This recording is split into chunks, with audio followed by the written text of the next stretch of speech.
Week 6. Types of prisons. Most prisons are designated by security levels of maximum, medium, minimum, and supermax. These types may vary somewhat from state to state and from state to federal prisons. Here are the general distinctions. Minimum prisons are often called open institutions or camps. There are no razor wire or guard towers. As a matter of fact, most people would not know it was a prison unless there was a sign out front. Sometimes, these prisons resemble a nursing home structure. There are more privileges and more freedom of movement. Many camps offer work or study release in the community for the day and then bring the inmates back to sleep at night. Medium security prisons, at first glance, resemble maximum security prisons. You will still see guard towers and razor wire. However, inside of the institution, there is more freedom of movement within the institution. There is more programming and treatment. The inmates there are less dangerous than those at maximum security, although some of the inmates may have started out at max and earned their way down to medium. There is also slightly less staff than at a maximum security institution.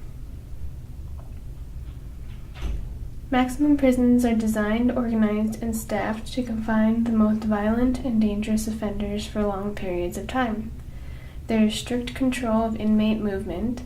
There are secure perimeters accentuated by guard towers, razor wire, and constant perimeter control. There is a higher staffed inmate ratio, so subsequently, maximum security prisons are more expensive to both build and operate. There are also fewer programs and privileges for inmates. Supermax.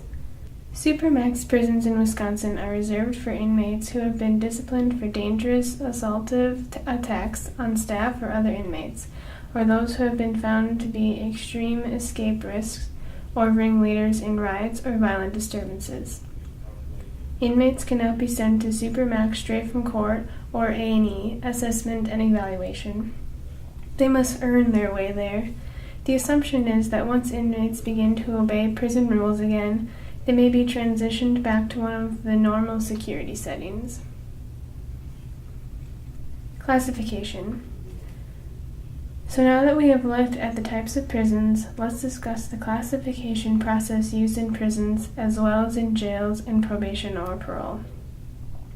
It is a very important and complex administrative process that determines the person's security level and their treatment or programming needs.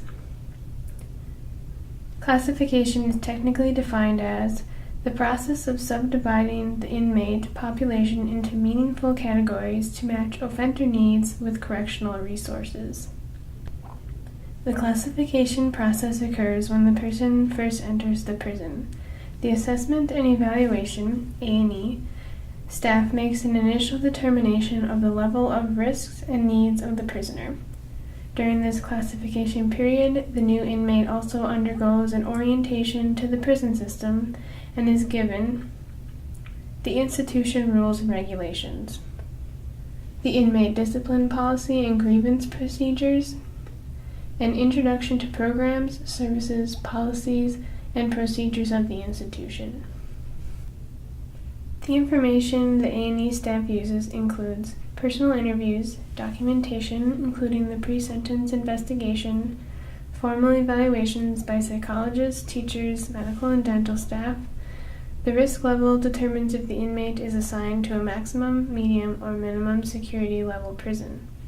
Risk factors used in classification include offense severity, history of escape or violence, expected length of incarceration, and types of prior commitments to correctional facilities.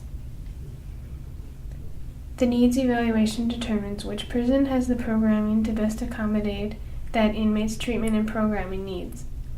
Each security level of prisons specializes in certain programming. The needs factors considered in classification include medical and healthcare needs, work skills, educational needs, treatment needs, and vocational needs. For example, in Wisconsin, a youthful offender with a long sentence for a violent crime who needs schooling and vocational training will probably be assigned to Green Bay Correctional Institution, or GBCI. Because GBCI is a maximum security institution with a specialty of remedial adult basic education, ABE, and vocational education. Do you have any questions? However, the classification process does not end there. In most states, the classification process is reviewed on a regular basis, usually every 6 months. The goal and assumption is that an inmate will receive their initial classification and assignment and will progress downward through the classification system. In other words, if Joe starts out in a maximum security prison, behaves himself, and takes advantage of the treatment and programming recommended for and offered to him, he will be rewarded by eventually being moved to a medium security prison where he has more freedom of movement. Eventually, he would reach a minimum security camp just prior to release and would have a work release assignment in the community while being housed in the minimum camp at night. He would then be able to save money for when he is released.